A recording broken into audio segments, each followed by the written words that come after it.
How you doing? This is Willie with the Basement Kings. We're on our Lone Oak project, and I just got a question via email that said, "How do you put in an external French drain? How do you know what to do?" Well, what you do is you start here in the corner. Now, the corners are either a very sharp corner. Some people call it an elbow. It's 90 degrees angle, and you take the corner and you start with the corner first. You take the piece. You see the bubbles that's going up.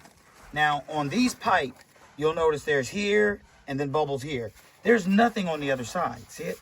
So you don't want to take that part and stick it directly facing down. What you want is you want one end facing down and the other end facing the wall. So now what'll happen is water will collect from here, from the corner, and water will drain easy from the wall. Some people think that you ought to turn it this way. No, because the water is going to build up too high to get into the pipe. So turn it this way and let one row of the bubbles be down. Now, a lot of times what we'll do, depending on the job, is we will drill more holes.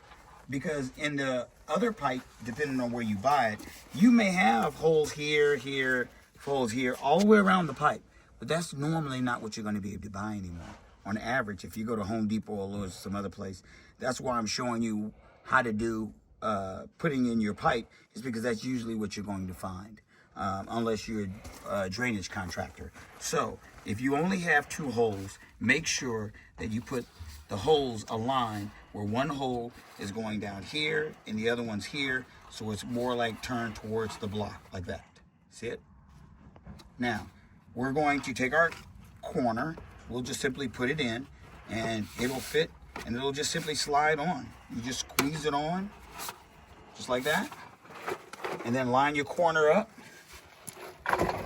And then afterwards, you put your level on, because you want to make sure that it's going to fall towards your basin. So your outside drainage should go somewhere. Now, either it runs to an outside sump, or it runs to an outside drain, or some people even run it to daylight if you can.